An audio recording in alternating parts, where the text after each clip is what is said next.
You are listening to Comic Reflections, episode 238. I'm your host, Nicholas Prom. I'm Tyrant of the Micro World, Jeff Barnhart. Comic Reflections is brought to you by the Outhousers. You can find our show and other nifty content at theouthousers.com. And if you enjoy this program, please subscribe, rate, and review us on either iTunes or Stitcher. Okay. Yeah.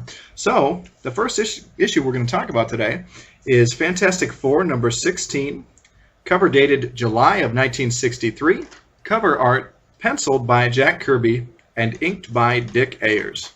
And the story is called The Micro World of Dr. Doom, written by Stan Lee, penciled by Jack Kirby, and inked by Dick Ayers. Let's take a look at that cover for a sec. Yeah. No, not the splash panel, fool. Oh, The cover. We have this great image of a giant Dr. Doom holding the Fantastic Four shrunk down in his hand, and they're kind of in his fingers are kind of like a cage around them. It's really neat. It's a great cover. And they show Ant-Man underneath the magnifying glass. Which is awesome. Yeah. That's pretty cool. Yeah. So, and the splash page is really cool. We get a giant Dr. Doom looking at the Fantastic Four through a microscope.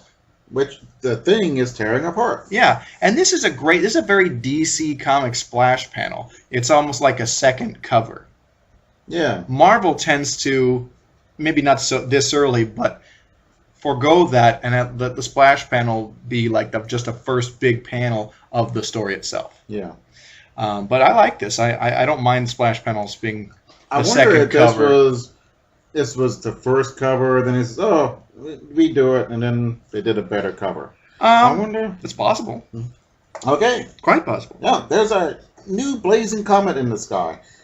It's in it. We see a amateur Astronomer. I couldn't think of a name. Finding it, and he's happy. And then we have a surgery room, and the power goes out, and the comet goes by, so it lights up the surgery going on. Weird. And allows them to save the life. But I never heard of a surgery having open windows. Right? Usually it's like sterile environment. Right. You don't want windows with, that's distracting. Yeah, like what if a bug flew in? That's gross. Well, I mean, as in not open, but, it's enclosed for a reason. Yeah. I get you. But there shouldn't be any window, period. Yeah, no, totally. That's weird, actually. Yeah. All right, and some crooks are caught by the police because of the comet going by. What? Okay. So something's wrong at headquarters, so Johnny Storm runs off to the Baxter building. Yay! Flies off. And he goes in there, and the rest of the Fantastic Four is about to be sucked into the air duct, which is an awful strong air. Even if you're very small, which are about 2 or 3 inches tall. Yeah. I mean, for crying out loud. That's quite a bit of suction power. It's not like your air duct is like a Hoover vacuum, but it's comics. Yeah. So where nothing really needs to make sense. Right. So the Fantastic and frequently doesn't. Yeah. The 3 Fantastic Four were shrunk down, and they were wondering why. Then they thought, this has happened to us before individually, and they're all afraid to say something. If I got shrunk and I was part of a superhero team, and if I was shrunk for some reason temporarily, I would go back and tell my teammates immediately. Yeah, because. Duh. I mean, how many times have they done something weird? Right? Goofball. There's nothing too weird. Right. Why would you think they're going to, laugh in your face? No, in the world of super science and superheroics and supervillainy, this is not all that strange. Right. I'm trying to think of something that would... You would need to get right on it. Have Reed, oh, yeah, I also was shrunk. Yeah. Well, let's figure it out. But each of them had the same problem. Even Reed. And he didn't tell them either. Yeah. Well, way to go. This is our great leader, folks. Yeah.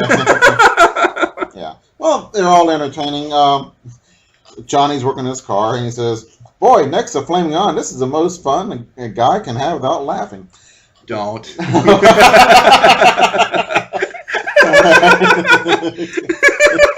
Yeah. All right, so he gets sucked into the engine, and he has to flame on and get out of it. And some other things. Ben is working out, lifting 3 tons, and then he's shrunk, and he meets Charlie, which is, I think, the first time we see Charlie the chipmunk. He's a he's a lab he's animal. like a guinea pig. Yeah. And he's eating a beetle nut. And Yeah. there is such a thing as a beetle nuts, but they're kind of Like an addictive drug. yeah. People eat it and destroy their teeth. And, Yeah, it's disgusting. yeah, but whatever. all right. And see, Sue is on TV and she shrinks, so they think she Turned disappeared. invisible. Yeah. Right. Reed was flying the Fantastic Car Mhm. and shrunk, Yeah. and then he had to figure out how to pilot it home. Yeah. So they said, no, we need to call Ant-Man because, one, he knows about shrinking, and two, his comic book needs the publicity. This is true. Ant-Man at this time had I think he was a lead feature in Tales to Astonish. Mhm. I don't think it was doing so hot. Yeah. It's a cool book, and I think we'll cover it at some point in the future, but he has like maybe a dozen stories as Ant-Man before he becomes Giant Man. And even those, they like, nope. But eventually he gets replaced by, I think the Submariner takes over that feature. Because then it becomes the Submariner and the Hulk, and that's a really exciting book. Yeah, I mean, Ant-Man's kind of interesting, but not that. I don't know. It's never been my favorite. Yeah. Like, here's the thing, and I like those early Ant-Man stories. They're Kirby. Mhm. If somebody else had been drawing it, I would think Ant-Man was super lame. Yeah. If Don Heck, for example, was doing those old Ant-Man stories, I would think Ant-Man was the worst. So, But, anyway. so Ant-Man, let's see.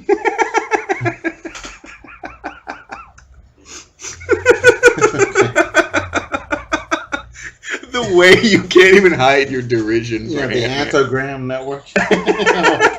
And from the Antogram Network, he finds out that the Fantastic Four need him, so he goes off. Let me explain that a little bit further. The ants kind of let him know Yeah. that the Fantastic Four need him, which is great. Okay, so two things. One, he goes there as Ant-Man, teeny tiny, and he also leaves the Wasp. Wouldn't she like to meet the Fantastic Four? Why get small? To be dramatic. I guess. I mean, he would have to get into the cannon and be flown around by the Wasp or whatever they are, Right. The flying ants, Yeah. and it's a bunch of, You think if he just went there as regular size? yeah, he could have took the cab. I think And it's less conspicuous. Ant-Man taking a cab is kind of lame. Oh, yeah. But it Especially makes with more that sense. helmet and everything. Yeah, he could put it in the back. Oh, yeah. Oh, well. But yeah, it's weird the Wasp doesn't go. I don't know. Yeah. Well, Sue thinks he's awful cute. So, Of course. James, what are you going to do with him? So, I have a few ideas. But yeah. But he gives him some embiggening and unembiggening serum drops. or whatever. Yeah. Yeah. Yeah. Yeah. So, It's very Alice in Wonderland, the eat Mhm. me, drink me thing yeah. to get small or whatever. Okay. Hey, remember that Steve Martin album, Let's Get Small? Yeah. Yeah. Mm-hmm. Which has nothing to do with drinking. I think Let's Get Small was a euphemism for getting stoned.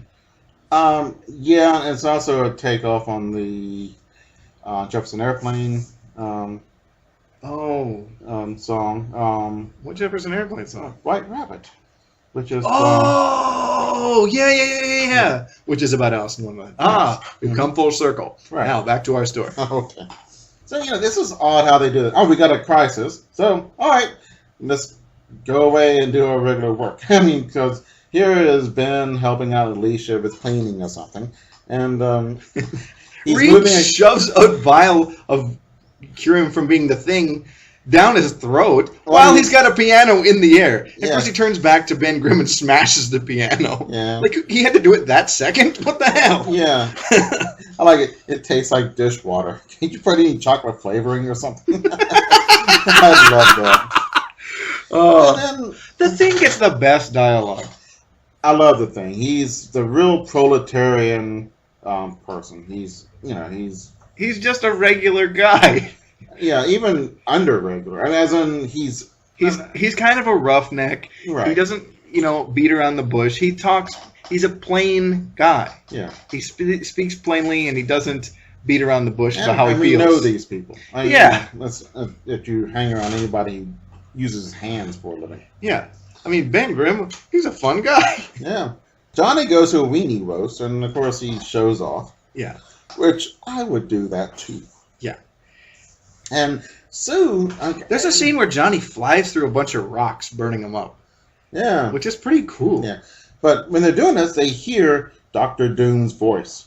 Weird. Yeah. So here we go. Sue is checking out perfumes to disguise her scent from dogs who can sense when she's around and still invisible. Yeah. Which is an interesting problem, and I'm glad Sue's working on it, but it doesn't work. So. Yeah. But that was really, because didn't Dr. Doom have some dogs or whatever, and or some villain, and that was just discovered. There's one that there's a big tank, I think, or something like that. Oh, I don't remember. Yeah. But that did happen, and I like that she's working on that. Yeah. All right. So they hear Dr. Doom say, "Oh, we gotta go take care of it now," because instead of doing all the crap we were doing just a little bit ago, Right? Yeah. So it's really serious. So I think a lot of these things are like, the stories are kind of padded out with individual character moments, so you get more of a feel for their individual personalities. Yeah, it's just which is a stark contrast with the other big super team book of this period, the Justice League of America. Yeah, which have and they're interchangeable and they have no private lives, which is not entirely a bad thing, but I do like the Fantastic Four. Yeah. And I like it better than JLA, although I enjoy JLA, but for different reasons. Yes. So they shrink down and they find themselves in the micro world kingdom. Man, where Dr. Doom has totally taken over. Yep. Because in the last adventure they had with him, they shrunk him down because he was going to shrink them to destroy them, but he got shrunk by his own shrinking ray. Yeah. Well, but he shrunk down. He kind of won over the people, won the trust of the royalty, and then had a coup and took over. I love this. The fools, they live in peace. They are contented and happy. But I'll soon put a stop to that. I mean, for crying out loud. That's sort of...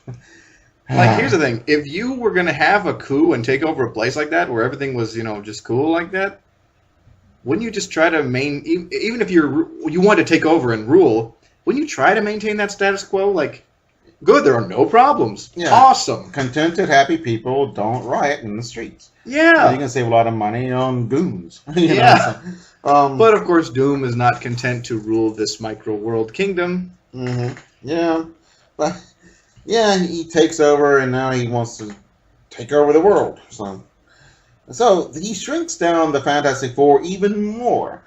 So the micro-world soldiers tower over them. But the Fantastic Four beat their butts good. Yeah. I remember the adaptation of this on the Fantastic Four cartoon from the 60s. And it was a good one. Was it? Yeah. I need to watch Ant-Man that. wasn't in that, of course. They had no guest appearances from the Marvel Universe that aren't core Fantastic Four characters. Okay. He captures, Dr. Doom captures Sue, and the rest of the Fantastic Four have to surrender. Yeah. Which is a real weakness. Yeah. Alright, so they're captured and they put under acid with metal robotic fish circling their prison so they cannot escape. This is super crazy. Mm-hmm. I mean, they're in a prison submerged in acid with robot fish guarding them. Yeah. Let the insanity of that sink in for a minute. Right. Yeah. Like, okay. It gets better. Mm-hmm. Yeah. All right. So the king and his beautiful daughter, who instantly turns Goo over Johnny. Yeah. And so they tell us what happened, and they say that there's a planet called Talk, and they have these big lizard guys, and I think we'll see them some other time in the Marvel Universe. Perhaps. Yeah. So they tell them what they're going to do with the Fantastic Four. They're going to make Reed into a Bailey bridge. Right. And Doom wants to go to war with the Talk people, right? With the Talk people as his army. Yeah. Okay, that's right. And take over everything. And Ben is going to be mining stuff. Johnny's going to be torching cities. And Sue is going to be a scullery maid. And they show her she's all bedraggled. It's hilarious. It was pretty funny. Man. But, bummer. Yeah. All right, so Ant-Man goes back to the Baxter Building for, I don't know. Because reasons. Yeah, and then he sees the broken glass. Says, "Oh, they must have taken the potion." So I should go down there and check on what's going on for reasons. That's a good thing he does. Yeah. Because he comes and he gets into a big fight. Yeah. And he gets captured. Yeah, but he kicks some ass before he does. Yeah. Mm-hmm. All right, well, Sue gets him out of it, but the idea... All right, How does Sue get him out? The exterior of the cage, or the prison, is resistant to acid. Yeah. So the interior must be resistant to acid as well. So they use the interior walls to make an acid capsule and to escape. Luckily, the interior walls and the exterior walls are made of the same substance. And luckily they were able to make a thing obviously airtight so no acid could pour in. Yeah. Well, I can see that. You have a scientist, an engineer, and you have a guy who can burn things. Sure. So doing that would not be that difficult. Sure. For you and I, it'd be impossible. So, Right. So that's fairly clever. I mean, that's a hell of a trap they're in, though. Yeah, it is. So. Well, we're dealing with Dr. Doom. That's true. He isn't a piker. Yeah.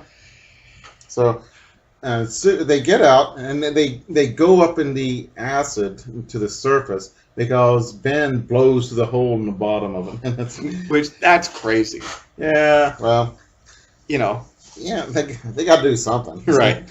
But they needed some means of propulsion. That is just kind of silly. Yeah, I guess. Ben will blow bubbles in the acid and bring us to the surface. Well, he probably has super breath. I mean, it's not unheard of. So. Yeah, but okay. But as soon as they make a hole for him to blow through, acid's going to pour through. Water pressure. Well, because of the air pressure in there. I mean, Yeah. it's airtight. It's going to keep the water or liquid from rising too high. Hopefully. Okay. So. Oh, like a straw. Yes. So okay. Yeah, you can tell the writer was, what do I do now? Yeah. Tell us, Stan. Yeah. But Okay. So, the talk... Sometimes the science in these is crazier than a DC comic. Yeah. Yeah. Right. The talk people are coming in, and Dr. Doom goes out, well, I have to meet the talk people. And Fantastic Four get up, and they say, oh, we got this spaceship full of talk people. And so Ben grabs this huge control tower and just bats them back into their own universe or whatever. That's great. So a huge big fight going on, and that's cool. Sue does a good job, steals Dr. Doom's gun, and that's about it. That's pretty cool. They get him biggened and Yeah. they run away or something, right? Yeah. So, but this is really a two-parter because they still haven't dealt with Dr. Doom. They haven't defeated him. Mm-hmm. We have a little feature page. Oh yeah, it's all about Reed and his powers and stuff. Mm-hmm. Yeah, he can get smacked by artillery apparently. Yeah. And but it leaves him in a weakened state. Well, I hope so. Okay, but this does answer the questions of whether bullets he can absorb the impact of bullets and then propel them out. He can do that apparently. Because we were wondering about that. I'm like, really? What? Yeah. But okay. But yeah, let's talk about the next issue. It's Fantastic Four number 17, cover dated August of 1963. Cover art penciled by Jack Kirby and inked by Dick Ayers.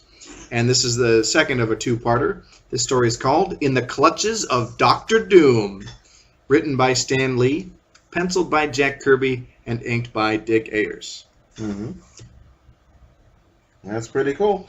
Say goodbye to Ant-Man. I loved Ben says, I feel like a meathead waving to someone the size of a worm. Oh, man. They just had fun with him. Oh, yeah. And I think fun is one of the biggest things about art. If the people making it are having fun, the viewer has fun. Yeah. And like, I like the dichotomy, the difference between Marvel and DC Comics is like, DC is really square and stiff a lot of times, and they make cool comics. But Marvel do stuff that is just a horse of a different color altogether. And I enjoy the contrast between them. Yeah. Such a wonderful period for comic books. Yep. and to have two publishing powerhouses doing very different but awesome things. Yeah, they're really. I mean, they do rip off a little bit from each other, but not as I much think you would they think. feed off of each other, really. The Yeah. difference and the ideas, I think, the successes and failures of both inform the other in a very, because they're interpreted in a different lens, Mm-hmm. and I think it's beneficial to both parties. Yeah. Although when DC tried to be Marvel in the later '60s And in the 70s, yeah, they kind of lost a lot of what made DC DC. Mm-hmm. I I don't think they had a choice, though. I think it's one thing to try to be Marvel or try to take elements of Marvel and do them the DC way. Mm-hmm. And I think they did the wrong thing. They stumbled in the 70s, but which is not to say there aren't good DC books. Then it's just there's a lot of ho-humity in that decade. They lost a lot of fun. Yeah, I think it just becomes, gosh, I could go on for a while about DC in the 70s because it's such a strange, turbulent decade for them. Mm-hmm. And then the 80s are an amazing decade for the company. Like, wow, I think they're the equal or the better of Marvel in the 1980s, I think. Okay. I was looking at some of them. Then. I don't know. Yeah, but anyway, the Fantastic Four. Mm-hmm. Okay. They're defeated by Doctor Doom. All right. So they go through what they went the last issue. Yeah. And it looks. I had the idea that they had more. And they had some extra panels, so from left over from the last issue that wouldn't fit in, so they put it in here. Yeah, they're pretty darn good. Yeah, and there's some stuff in this flashback that clearly was not depicted in the previous issue. Yeah, Johnny was knighted. Yeah, and what are the rest of them? Chopped liver? Yeah, well, yeah. Oh, now they'll give medals to Luke and Han, but Wookiee, no way. Yeah, always. Yeah, I think I noticed that in 1977. Hey, what about the Wookiee? Chewie did a good job. Yeah. Okay. Okay. So they're looking for the Fantasy Four is looking for Doctor Doom, and they have the coolest radar or something or another, and it is awesome. And then Reed has to ruin it by putting on a stupid helmet. But oh man, Kirby, you're so good. All right, so they're looking around. Thing thinks he has found them, just walking the streets. Yeah. And he goes into a manhole cover, and he comes out and he saved this woman's life because she's about to be hit by a car. So right. I think we call that serendipity. Yeah. The funny thing is, the guy he thought was Dr. Doom was a guy wearing a promotional sandwich board. Yeah. And he's like dressed as a knight. Right. Or but from or something. Yeah. But from behind it looked like the costume of Dr. Doom. Yeah. But then Sue does the same thing, as in mistake somebody. Yeah. She sees these two guys, and one of them has a violin case, and they come up with this weapon, and they're about to shoot it. And she stops the shooting and makes it go wild. And turns out it was a toy gun, and man, I really want to do that, but it makes these little popping or something. Right, but it looked like these guys selling it's ping pong balls. Yeah, ping pong balls, but it looked like it was like some high-tech gun somebody was selling on the black market. Mm-hmm. Which is very humorous. Man, I would love that. Okay, so they're trying to get out of the Baxter building, and there's a bunch of people on the bottom, because I'm not sure why. What now? I mean, why are they... Why are they what? They're trying to get out of somewhere. Out of the Baxter building because there's... But why are there all these people here, though? Because they're famous, and people know that the Fantastic Four live there. Yeah, we'll see that next episode. Yes. All right, so they said, how do we get out of here? And then there's, helpful old janitor helps them out. And but the helpful old janitor is really Dr. Doom. Doesn't he have any minions who could do this? Right. Yeah, we don't see any. We haven't seen any hench persons or hench robots. Later on, we'll see a whole nation. But yeah. But speaking of robots, he makes these robots that fly and are impervious to everything. Yeah. But all they do is follow, and I love that Dr. Doom was disguised as a janitor. Yeah, and a goofball one at that. Yeah. Actually, that's pretty cool. So Yeah. you done a good job too. Yeah. So this is really embarrassing because a robot goes after each of the four. Yeah. And it messes up Johnny's big date. Oh, yeah. And she's ticked off. You're going out with Johnny Storm, and if he turns into the Torch, It's for a reason. yeah. And Yeah, you're Doom. going out with him because he's famous. He's famous because he's a Torch. Are you going to get mad if you go out the quarterback and he's got to go play football? And Yeah, but here's the thing. Okay, Dr. Doom tagged each of them with like a receiver or whatever. So this weird projection of a monster or a robot would follow them everywhere they went, but they couldn't do anything to it, and they didn't understand why. Right. And but yeah, then he loses his date. So let's see. The Thing has a date with Alicia, and here's this goofball robot following him. He's floating above him. They're like the Stay Puft Marshmallow Man kind of. Yeah, or like parade balloons. Yeah. Yeah. Oh well. So Ben is mad. So now we see Sue, and she's getting pictures for the U.S. Savings Bond poster. And here comes hers is polka dotted, Of course. and it's chasing her and messes up her photography. Reed is about to get a honorary degree, and here comes a stupid blimp coming after him too. And they laugh him out of there. They're like Richards, if you can't be serious, get out of here. So then they come, and they're all four of them together. And then Reed says, "Oh, I got something on my wrist," and he takes it off, and they figure out that the janitor was Dr. Doom. Right. Okay. Yeah, that really does seem like posing as a janitor seems like a lowly kind of thing that Doom would assign to an underling rather than do himself. Like later, Doom wouldn't do stuff like that. Yeah. Yeah. Doom does have a big head. So Yeah. he is proud. But it's a fun plot. Mm-hmm. So Doom, and here's another thing with comic books, is that the people who are periphery to the superheroes, their loved ones and uncles and mother and father and sons, are the weak point. Yeah, those are the people you get at the hero through. Yeah. So if you're a villain. So Dark Doom goes after Alicia. Of course, one of my favorite characters. Oh, I like Alicia. She's great. Yeah. You feel bad she's blind, but she's nice. such a sweet girl, and yeah, she likes the thing. And Ben and hers romance, I think, is maybe the best romance in comic books. It very well could be. I can't think of anything. It's so sweet, their love. Yeah, you know. So yeah, and Ben would die for her, and she dotes on Ben. It's just wonderful. Yeah, I'm with you. Okay, well, Alicia's taken through the air, and people see it, and it's on. It comes on the news. Not actually newspaper.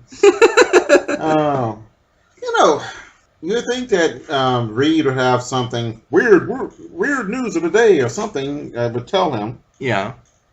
Something odd's going on, because that usually means superhero trouble or something. Yeah. Yeah, that's weird. There should be like some kind of a superhero band for weirdness. Like you could tune in your radio to, or a special receiver. Yeah, or TV, or some kind of Yeah. teletype. It's still the early 60s, but that kind of concept that, of communication or a network for communicating between superheroes and alerting them to that kind of stuff, it's odd that isn't in place, like, at any point later. Yeah, it'd be obvious to me. Well, yeah, I mean, because, like, the further Marvel gets along, the more interaction and coordination they have between, and communication they have between the X-Men, the Avengers, the Defenders, and the various solo heroes. Mm-hmm. And yeah, that seems like why haven't we gone there with that? Okay, Superman is the reason he is a reporter, because the newspaper has a teletype machine that comes out with news from all over the place. Yeah, and he can go into action. He has the perfect job for a superhero. Right. Spidey working at a newspaper as a photographer. It's a great reason for both of them to be out and in action, taking care of stuff. and they can be doing their job at the same time. Mm-hmm. They have perfect excuse to be out of the office. So Reed should have something like a teletype machine, which is not the greatest thing in the world, but he should have something. He should not have to depend on the newsboy bringing the paper to his Right, apartment. because that's after a crisis yeah. has occurred. That's not when it's breaking. Yeah. And the Fantastic Four, to be effective, here a disaster is struck. Well, we're going to take the pogo plane and go and help out in that earthquake or whatever. Yeah. Duh. Right. Okay. So so they see Alicia Man, on the did front superhero page. comics just fall apart? Yeah. Damn it. Oh yeah. Oh well. So The whole concept is ruined. yeah. I don't know. What would we read instead? And these comics, and I was telling you last week off the air, but in the period of reading, there have been about 13 movies, as we have been doing this show, of superheroes. Yeah. And these 13 were either started or were going on in the Silver Age, 50 years ago, which is amazing.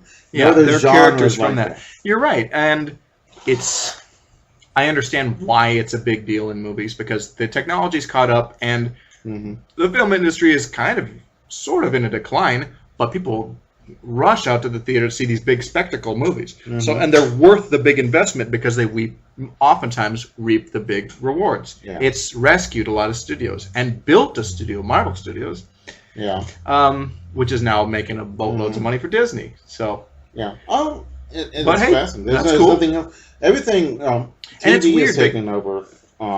Drama. Sure. Well, and superheroes are too. They're really taking over Daredevil TV. was wonderful. Oh yeah, it's too bad that the very idea of superheroes in real life is preposterous. Yeah. Even the street level, like a superhero, like a Daredevil or Batman, is like, no, you'd be dead. Right. You'd be dead so soon.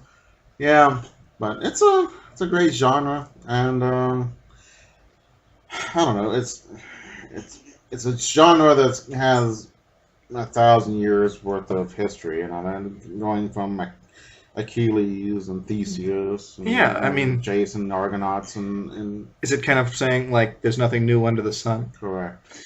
But what is old is new again. Yeah. But I love the idea of superheroes as a modern mythology, and I love especially the idea of we know what the real world is like, and then imagining our real world with these kinds of characters, creating world events, or interacting in them, and that's a really exciting idea. Yeah. I mean, how could it not capture the imagination of the world? Right. Man. Yeah. Okay. Yeah, but nothing is close to this. There's no westerns, crime dramas. Yeah, crime is real, but they're also kind of a bummer. Yeah, even the darkest superhero movie has some light and optimism to it because there's a hero who saves the day. Unless it's DC Comics, but on punch. Well, even in those, they're really dark, but a hero does save a city I think or they a are world. too dark. I will still watch Batman and Superman because it looks interesting, but yeah. Hey, what's happening in this story? The comic we were talking about. Okay, they found out that Alicia had been stolen, and Dr. Doom comes by to gloat. Of course. He's one of the best gloaters and monologuers, and I don't know. Luthor's pretty good at it, too. Yeah. I mean, I think they're probably the best two supervillains. Yes. Yeah. There are other guys who are great and they're close, but... Yeah. But all right. So he's telling them, well, I could make everyone see things in New York City and go crazy, and which is an interesting idea. Or make these huge spores or eat everything. Yeah. He just tells them all the things he could do. And it's to get them to go along with whatever his jerk-off plan is. Right? Yeah. Which is what? So they told him, don't oppose him. Do not oppose me, and Alicia will be fine. So we get a lot more of Dr. Doom laughing. I love it when he throws his head back and is laughing. He almost looks like he's smiling in that costume. Okay, his mask, I thought it was immovable, but apparently he can move it. The jaw and the mouthpiece move. Okay. So, what is his big plan? His big plan is to be on the president's cabinet for crying Not out even loud. take over the country. You know, and the best idea is, all right, you can have whatever you want, and the bureaucracy will eat them alive. Yeah. You cannot fight somebody who's there 40 years and be there 40 years more or whatever, Right. and you can't really do that much damage. So, But it's like, wouldn't it be a smarter plan for him to take over America and then try to take over the world with the world's largest standing army? And, it's like, what are you, a dumbass? Like, seriously? yeah, it was just an odd thing.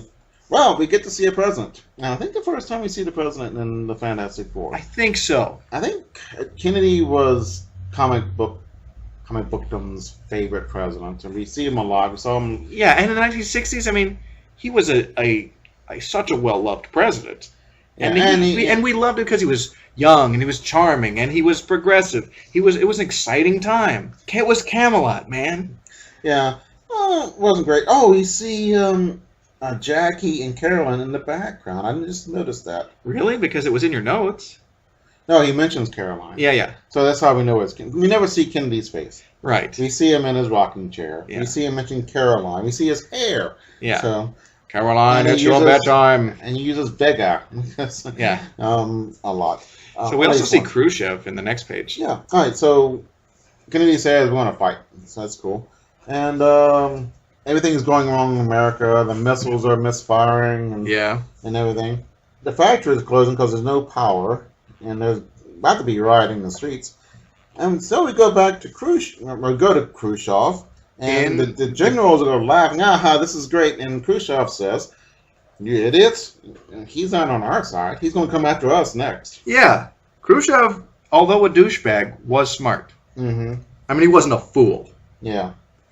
So, Joint Chiefs of Staff talked to the Fantastic Four, and they said, well, something's got to be done, so they figure out what's to be done. So, they find where Dr. Doom is hiding out. He's in a cloud in the ship, and that's hidden. And he checks out, and there are replicas of each of the Fantastic Four, so Dr. Doom knows their atomic structure. Which is pretty weird. I mean, it's interesting, but okay. So if you know that, you can make it a machine or ray gun that'll defeat them. or kill Oh, them. okay, that makes sense. So well, yeah, especially with the Invisible Girl being invisible and all. Yeah. It's so funny. I know it's all Kirby, but that panel where you see the replicas, Mhm. it totally looks like Ditko. Interesting. You know what I mean? Do you see where I'm coming from with that? Mhm. So. Reed has to really work hard, and you see him with the 5 o'clock shadow, which is kind of Yeah. cool. Yeah. It shows fatigue very well.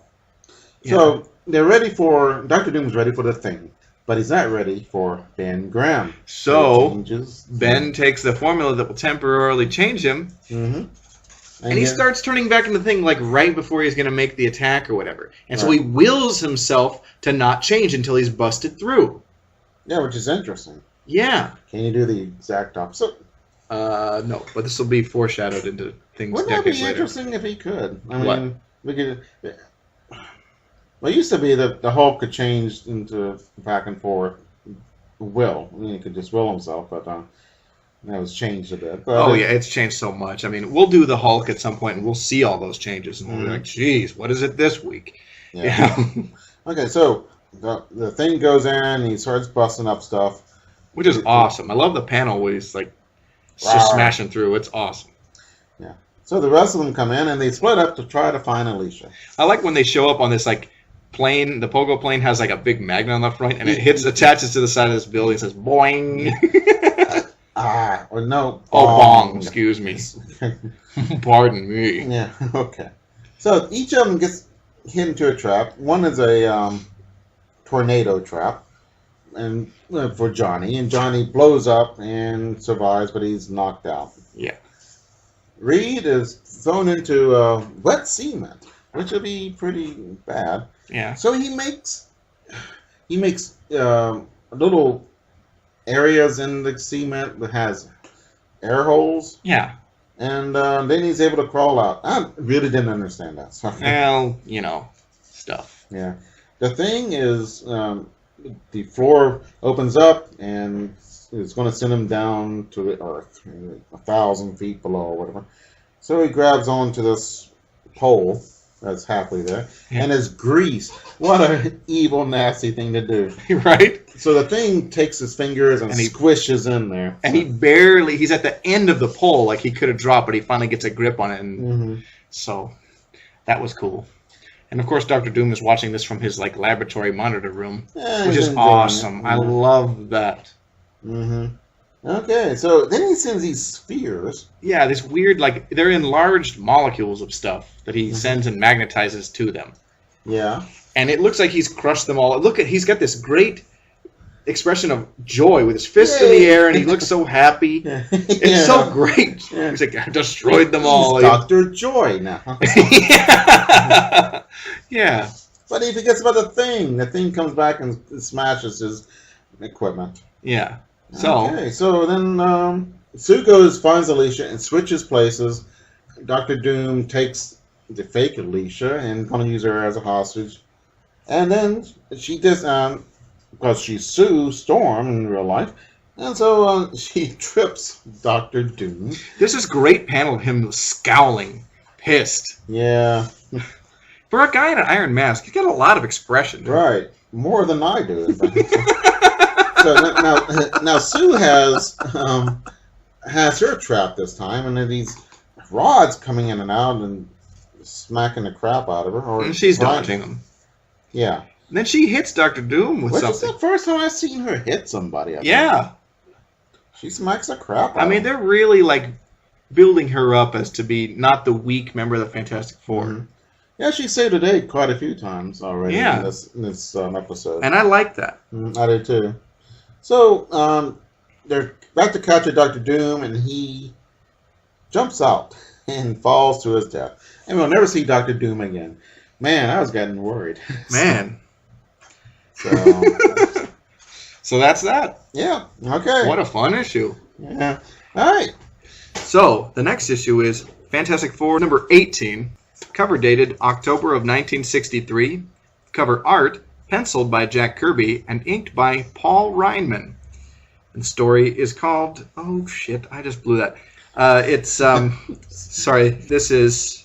It's cover dated September of 1963. Cover art by Kirby, penciled by Kirby, inked by Paul Reinman. And the story is called A Skrull Walks Among Us. Written by Stan Lee, penciled by Jack Kirby, and inked by Dick Ayers. Yeah, all right. Well, anything named Skrull is bad news. They don't name villains with nice things like Mr. Fluffy Bottom or something. Yeah. I tell you, though, this cover, meh. Yeah, I like the thing. The thing looks cool on the cover, but that's it. Everybody else is kind of lame. Yeah. And the composition is really weird. Like the thing is the only figure that's kind of like large. Everyone else is kind of like small. And the thing is yelling and mad. So yeah. It's an interesting perspective to take, but it's just okay as a cover. But anyway. All right. So Dr. Doom got away, and they're on the news. It's, we're going to show the Thing doing action. And the Thing is, hey, great, I'm going to be on TV. And they cut into a dog food commercial because they ran out of time. And the Thing's really mad. I love that. I was robbed. Yeah, that's just hilarious. It's so funny because usually when a character is vain like that, they're kind of pompous and you don't like them. But it kind of comes off as kind of cute. Yeah. Yeah. And he's not, I mean... I would want to see myself in the TV show. Right. And everybody who's reading, yeah, I can see that. I'd be mad totally. too. I get it. And yeah. It's understandable and it's human. Yeah. So, and it's humorous. Yeah.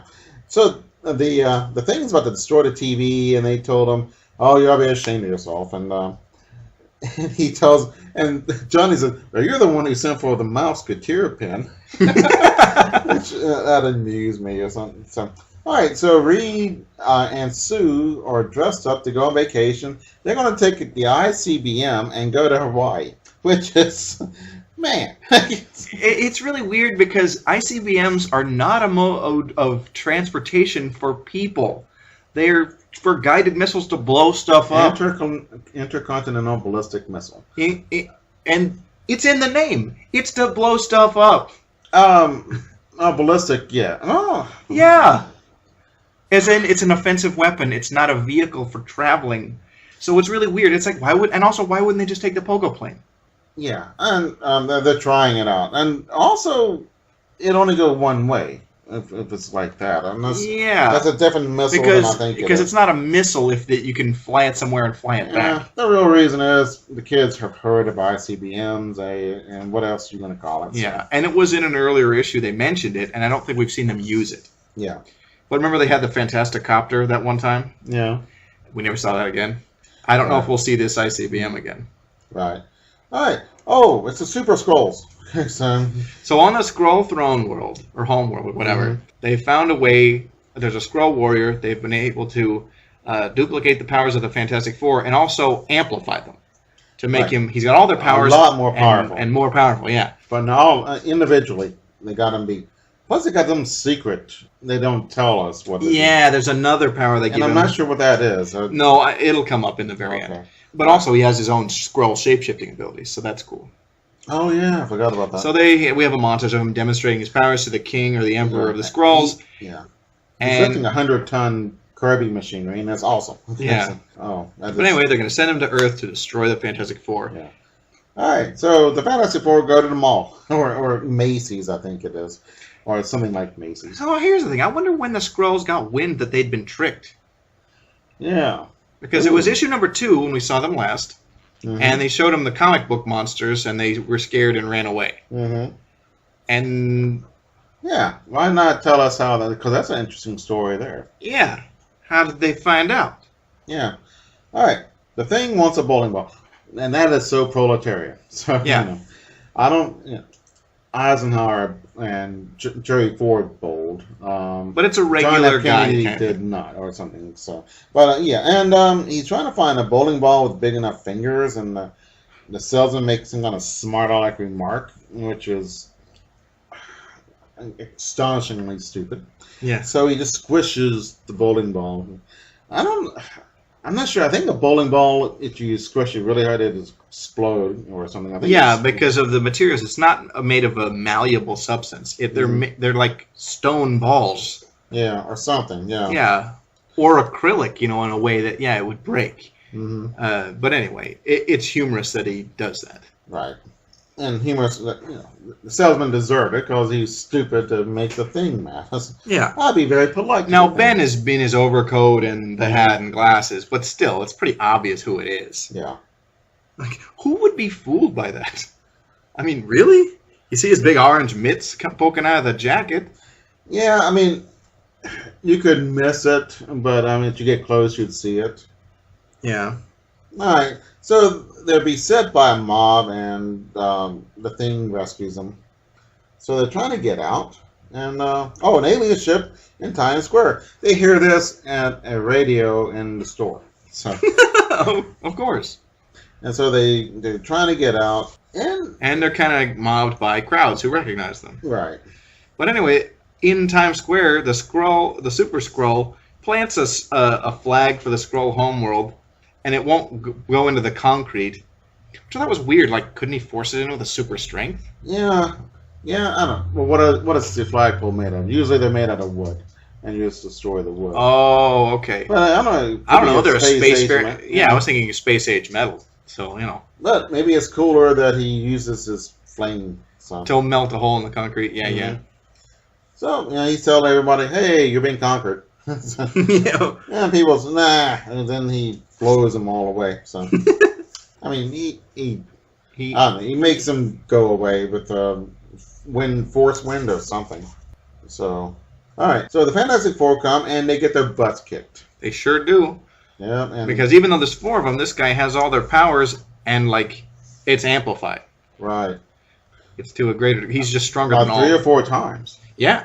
There's a cool scene of Reed wrapping himself around him, and then the Super Skrull expands and makes Reed kind of go apart, and then Reed turns his hand into a big mallet, which I have not seen before. No, I like that. You don't see him get too clever in that way. Right. All right. So Reed is out of combat. Yeah. So here comes the Thing, and he gets pounded. So the Thing comes back after him. The Super Skrull turns his head into a ram's skull or a ram's head, and extends his neck out and hits Ben like a battering ram. Yeah. Which is really cool. I like that. Yeah, and he goes to the top of the Empire State Building. Yeah, it's really embarrassing because has to get rescued by a helicopter. Yeah, that's true. So what's going on? Yeah. All right. So a bunch of fighting and nothing works. Yeah, Johnny gets beat by the Super Skrull as well. Yeah. So they run. Okay, that's about it. Yeah. I'll let them run. I shall not descend to their level by pursuing them. Okay. So they figure out. I'm not sure how. Through the power of comics. Yeah. No, there's some kind of ultrasonic power rays that are beamed to Earth from Skrull City or whatever it's called. The Skrull planet. Which is crazy that they could transmit a beam to give this guy powers from like light years away. Yeah. It's wild. But whatever, it's comics. Yeah. So he's getting his powers. He has to be fed it from a source. It's not internal. Right. And that's how they're gonna get him. Yeah. So they say, hey, we'll meet on an island and we'll give them a good fight. Yes. And Sue saves the day again because she goes invisible while he's Super Skrull is fighting the rest of the three. And she puts the thing that'll jam the transmission on him. Yeah, and they throw him in a... He's running after Sue. Sue trips him. He goes into a volcano and they... Before you get there, he also uses that secret power. It hypnotizes them. Oh. He hypnotizes Ben and Johnny. But as soon as Sue gets the transmitter, or the blocking the transmission, all those powers, including that one, are gone. So they're unhypnotized after that. Okay. He's only hypnotizes them for like a page. Yeah. But anyway. It's mainly just making them not move. So, right. Which is pretty good, though. Yeah. Okay. Not a bad ish. Yeah, they buried him like under like rock or something. Yeah, that's nice. And so they said he'll be very, very old when he gets out.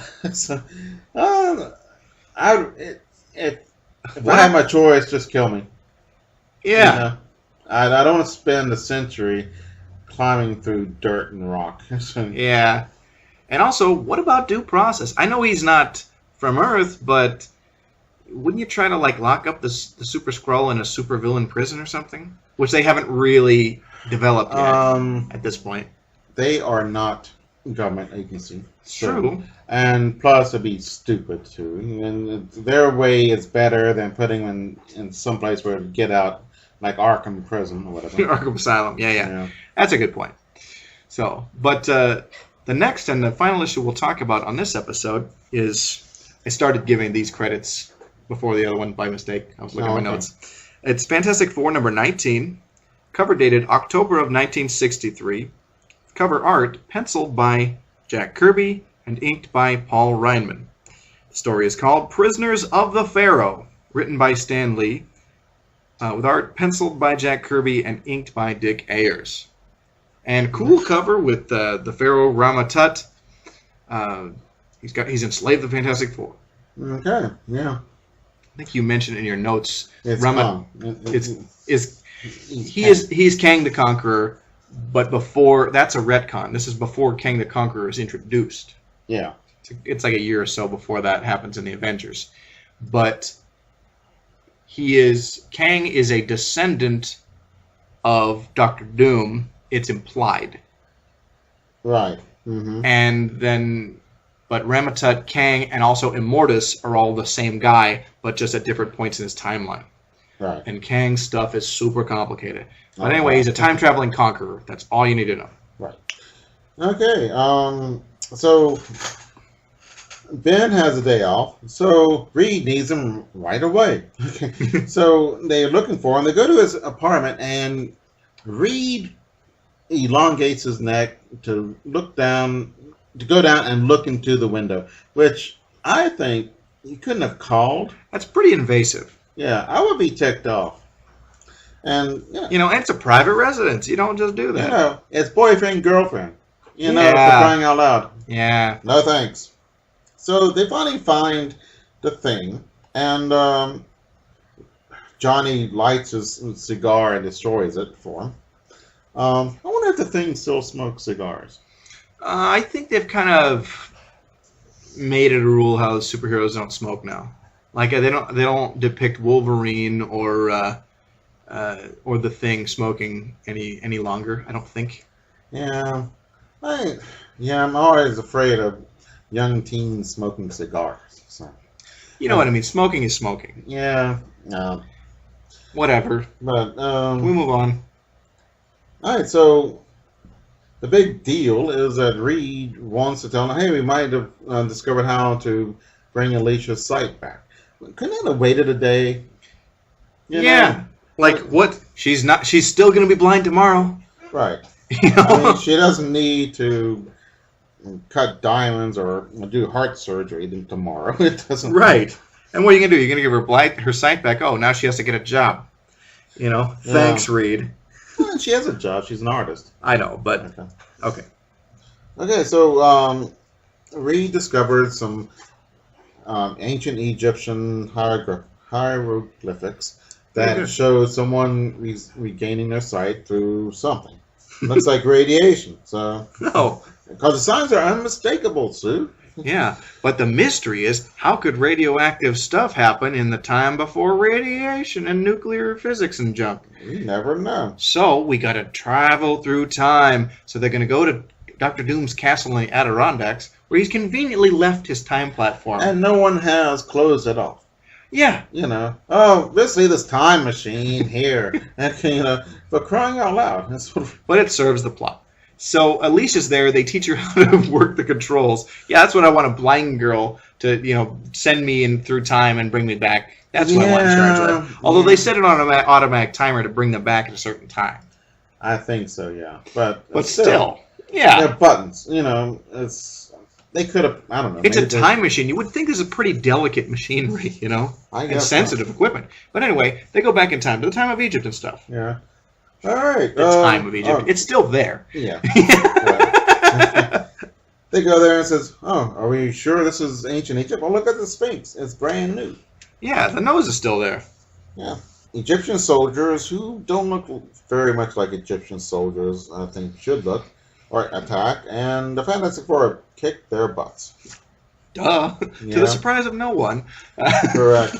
Pretty good in fighting. Yeah. And then suddenly, the Fantastic Four gets their butts kicked. By Rama Tut. Or Yeah. Rama Tut, however you want to say it. Rama. I guess Rama. Yeah. Okay.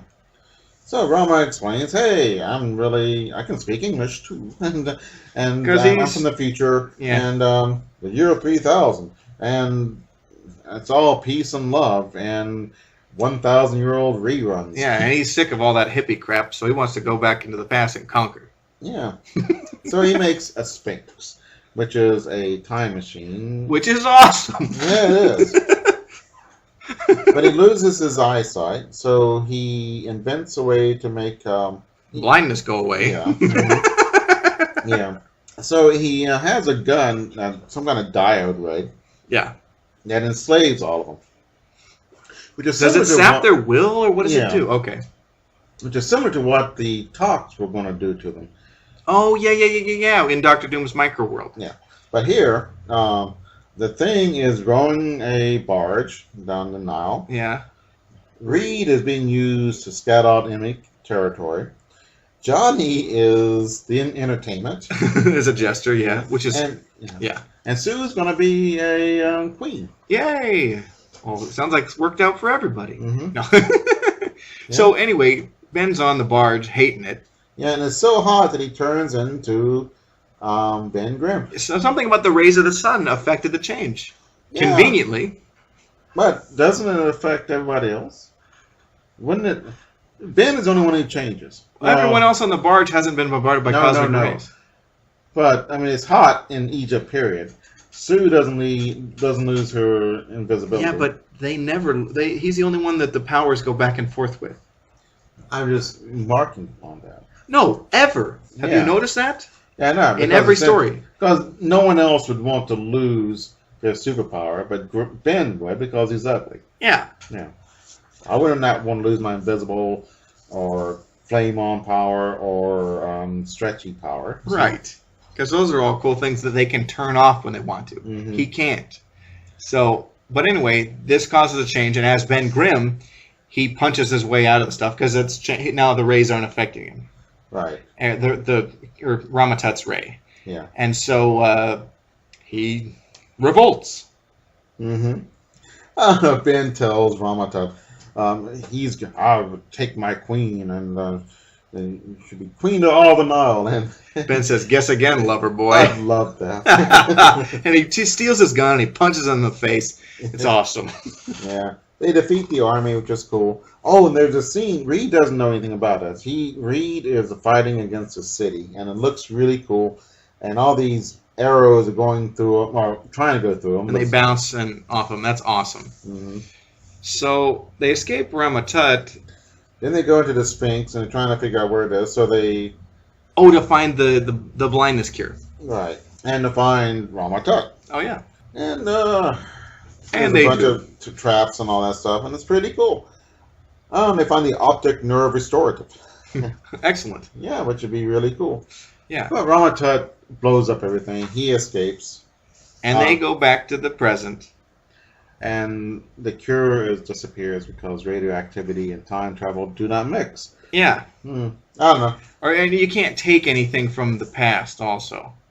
But yeah, the half-life of the radiation through time or whatever didn't go or whatever. Yeah. So they all went for nothing, basically. Right. These are all really good issues. Yeah. Wasn't there like a warm, fuzzy scene with Ben and Alicia at the end? Like, I don't care, I love you. And all that Right. stuff. Mm-hmm. Which is really sweet. Yeah. But Alicia doesn't care that they get, because the thing is really sad about it. Yeah. So, okay. Pretty awesome. Yes, it was. Yeah. Comic Reflections is recorded in Portland, Oregon, and produced by Sean Roof. Until next time. We'll see you in the funny pages.